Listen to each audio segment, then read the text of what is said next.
నువ్వు ఒక జోకర్ అయిన వాళ్ళ చేతిలో అని చెప్తూ ఉన్నా. రైట్ సుజాత, ఓకే అండి, సుజాత గారు మాట్లాడతారు. రైట్, సుజాత గారు మాట్లాడతారు. సుజాత గారు, చాలా అంశాలన్నీ ఇప్పుడు ఆల్రెడీ బాలకోటయ్య గారు, లక్ష్మణరావు గారు ఇద్దరు డిస్కస్ చేశారు. ఇప్పుడు ప్రకాష్ రాజు గారు ఏమైనా స్పెషల్ ఎజెండాతో వచ్చారా? ఆయనకు ఆ ఎజెండా ఇచ్చింది డిఎంకేనా? ఎందుకు ప్రతిరోజు పవన్ కళ్యాణ్ గారి మీద కాలు దూతున్నారు? అప్పటికీ మీ నాయకుడు చాలా సంయమనంతో ఉండి ఆయన 10 అంటే నిన్న ఎట్టకేలకు 1 అన్నారు, గట్టిగా వార్నింగ్ ఇచ్చి వదిలిపెట్టారు. ఏంటి అసలు ఏం పాత కక్షలు ఏమైనా ఉన్నాయి ఇద్దరికి? ఇప్పుడు తీర్చుకునే ప్రయత్నం ఉందా? పాత కక్షలు అనటానికి వీలు లేదు. కారణం ఏంటంటే ఆయన మా ఎలక్షన్స్లో నుంచుంటే సపోర్ట్ చేసి ఆయన ఎట్టయినా సరే ఆయన గెలిపించాలని ప్రయత్నం చేశారు మెగా బ్రదర్స్ అందరూ. ఏంటి గోల? లేకపోతే దీని వెనకాల వేరే కుట్ర ఏమన్నా ఉందా? ఉత్తర భారతదేశం నుంచి కుట్ర జరుగుతోందా? మ్యూట్లో ఉన్నారండి, అన్మ్యూట్ చేసుకోండి. మ్యూట్లో ఉన్నారు, అన్మ్యూట్ చేసుకోండి సుజాత గారు. వినిపిస్తుంది, వినిపిస్తుంది. సార్, ముందుగా మీకు అలాగే ప్యానెల్లో ఉన్న పెద్దలకి 99 వీక్షకులందరికీ శుభోదయం అండి. సార్, ఈ రోజు నేను ముందుగా చెప్పదలుచుకున్న టాపిక్ ఏంటంటే, ఈ రోజు పూర్తిగా బాలకోటయ్య గారి వ్యాఖ్యలతో సనాతన ధర్మం మీద పూర్తిగా వ్యతిరేకిస్తున్నాను సార్. నేను సనాతన ధర్మం అనేది ఇప్పుడు ఎక్కడుంది అని మాట్లాడారు. సనాతన ధర్మం అనేది మనిషి యొక్క జీవన విధానం అండి. అది ఒక మతము కులము సంబంధించిన కాదు. మనిషి బ్రతుకున్న రోజులు, ఈ భూమి మీద ప్రాణి బ్రతుకున్న రోజులు సనాతన ధర్మం అనేది నిలిచి ఉంటుంది. అది ఒక జీవన విధానం, ఒక మతం కాదు. ఇంకొక విషయం, సతీ సహగమనం ఇవన్నీ పోయినాయి, ఇప్పుడు లేవు కదా అంటున్నారు. సతీ సహగమనం అనేది సనాతన ధర్మంలో లేదు సార్. ఇవి మధ్యలో వచ్చినవి. మనం రామాయణ కాలంలో చూసుకుంటే కనుక దశరథుడి భార్యలు ఆయన చనిపోయిన తర్వాత సతీ సహగమనం చేయలేదు. అలాగే భారతం కాలంకి వచ్చేటప్పటికి కుంతీదేవి చేయలేదు. ఇవన్నీ మధ్యలో వచ్చినవి, సనాతన ధర్మం మీద ముసుగులో మన మీద రుద్దబడినవి. దయచేసి ప్లీజ్ దీంట్లో క్లారిఫికేషన్ తెచ్చుకోండి మీరు. సో సనాతన ధర్మం విషయంలో నేనైతే చాలా గట్టిగా చాలా సమాధానం చెప్పగలుగుతున్నాను సార్. దీన్ని ఎవరు నాశనం చేయలేరు. ఇది ఒకళ్ళు పుట్టించింది కాదు, ఒకళ్ళు ప్రారంభించింది కాదు. దీన్ని ఎవరు నాశనం చేసే పరిస్థితులు రావు. మనిషి బ్రతుకున్న రోజులు ఇది ఉంటుంది. అలాగే ఇంకొక విషయం, రాజకీయాలు చేస్తున్నారు సనాతన ధర్మం మీద అన్నారు. బాలకోటయ్య గారు చూసిన నాయకులు మేబీ ప్రతిదీ వాళ్ళు మాట్లాడిన ప్రతి మాట, చేసే ప్రతి చర్య రాజకీయం కోసం, ఓట్ల కోసం, పదవుల కోసం చేసుండొచ్చు. కానీ పవన్ కళ్యాణ్ గారి విషయంలో అలా కాదండి. ఆయన ధర్మానికి కట్టుబడి ఉంటారు.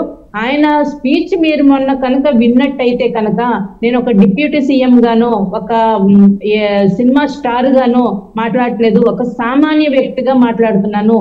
సనాతన ధర్మం అనేది ప్రతి మనిషికి యొక్క విలువలను కాపాడడానికి, వాళ్ళకి ధర్మాన్ని కాపాడడానికి ఉంటుంది. అది లక్ష్మణరావు గారికి అన్యాయం చేసినా మాట్లాడుతుంది, సుజాతకు అన్యాయం జరిగినా మాట్లాడుతుంది, బాలకోటయ్య గారికి అన్యాయం జరిగినా మాట్లాడుతుంది. కాబట్టి నాకు పదవుల గురించి, ప్రాణాల గురించి కూడా నాకు లెక్కలేదు. అన్ని వదులుకునే నేను ధర్మం కోసం నిలబడి మాట్లాడుతున్నానని చాలా క్లియర్ గా స్పష్టంగా చెప్పారు. అలాగే ఇక ఇప్పుడు మన బాలకోటయ్య గారు జత్వాని విషయంలో చూపిస్తున్న కన్సెంట్ ఏదైతే ఉందో అదే సనాతన ధర్మం సార్. అన్యాయం జరుగుతున్నప్పుడు నువ్వు మాట్లాడు, ఎదిరించు, తప్పని చెప్పు, అదే సనాతన ధర్మం సార్. ఇంకా అది ఒక మతానికి సంబంధించింది, ఒక దేవుడికి సంబంధించింది కాదు. అలాగే నెక్స్ట్ జత్వాని విషయంలో మాట్లాడుతున్నారు. జత్వాని విషయంలో ఒక లక్ష్మణరావు గారు అంటున్నారు, ఆవిడికి మీరు సెక్యూరిటీ కల్పిస్తున్నారు, ఆవిడ ఒక పావుగా వాడుకుంటున్నారని. ఒక ఆడ మనిషి తనకు అన్యాయం జరిగిందని బయటకు వచ్చి కనీసం గత ప్రభుత్వంలో చెప్పుకోలేని పరిస్థితుల్లో ఉంటే ఆవిడని విపరీతమైన టార్చర్ గురి చేస్తే ఈ ప్రభుత్వం ఆవిడని కాపాడి ఆవిడ కేసుని పరిష్కారం అయ్యే వరకు ఆవిడకి ప్రాణహాని ఉందని చెప్పి, ఎందుకంటే పెద్ద వాళ్ళు ఇన్వాల్వ్ అయి ఉన్నారు ఇందులో. ఇదేమి చిన్న కేసు కాదు.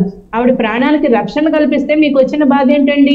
ఆవిడ ఒక జోకర్ కింద, ఆవిడ ఒక పాము కింద బాగుట్టుకోవడం ఏంటండి? ఒక లేడీని పట్టుకుని మీరు అలా జోకర్ కింద అన్ని ఎలా మాట్లాడగలుగుతారండి? ఇంకా సార్ మీరు నెక్స్ట్ టాపిక్ ప్రకాష్ రాజ్ గారి విషయంకి వస్తే కనుక, ప్రకాష్ రాజ్ గారు అనే వ్యక్తి ఒక పరాన్న జీవి సార్. తన రాజకీయ ఎదుగుదల కోసం, తన రాజకీయ ఉనికి కోసం ఎవరో ఒకరిని టార్గెట్ చేస్తే హైలైట్ లో అవ్వాలి, లైమ్ లైట్ లోకి రావాలి అనే విధంగాను ఒక రకంగా చూడొచ్చు. ఇంకో రకంగా డిఎంకే అతన్ని వెన్నుతట్టి ప్రోత్సహించుండొచ్చు. కాంగ్రెస్ కి వాదిగా, కాంగ్రెస్ కి సంబంధించిన వ్యక్తిగా ఆయన ఎప్పుడు మాట్లాడడం మనం చూస్తుంటాం. కాబట్టి ఆయన వెనక పెద్ద శక్తులే ఉన్నాయి. పవన్ కళ్యాణ్ గారిని ప్రొవోక్ చేసి ఏదో ఒక స్టేట్మెంట్ వస్తే ఆయన దాన్ని పట్టుకుని వాళ్ళు వెళ్దామని చూస్తున్నారు. కానీ పవన్ కళ్యాణ్ గారు ఇలాంటి వాళ్ళని చాలా మందిని చూశారు. పవన్ కళ్యాణ్ గారు ఒక ట్వీట్ చేసిన తర్వాత సుజాత గారు రాజకీయంగా ఎదిగిన వాళ్ళు, ఎదగాలనుకున్న వాళ్ళు చాలా మంది. సుజాత గారు ఒక నిమిషం అండి, సుజాత గారు ఒక నిమిషం. పవన్ కళ్యాణ్ గారు ఎంజి రామచంద్ర గారికి సంబంధించిన ఒక ట్వీట్ చేసిన తర్వాత ఓహో మీకు అధిష్టానం నుంచి ఆదేశాలు వచ్చాయా అందుకేనా అని చెప్పి ఎటకారంగా ప్రకాష్ రాజు మళ్ళీ ట్వీట్ చేశారు, లేటెస్ట్ ట్వీట్. ఇక రకరకాలు అనుకోండి, ఒకటి కాదు. అంటే రోజు ఆయన నెల వెన్నెల అనే ఇదివరకు ఆల్ ఇండియా రేడియోలో ప్రోగ్రామ్ వచ్చేది, అలా ఆయన రోజుకో ట్వీట్ చేయాలి, పవన్ కళ్యాణ్ గారిని గోకాలి, ఆ వచ్చే రక్తం చూసి ఆనందించాలనే పద్ధతిలో ఆయన వ్యవహరిస్తున్నారు. మీరు సమయంతోనే వెళ్తున్నారు. బట్ నేననేది అంటే దీని వెనకాల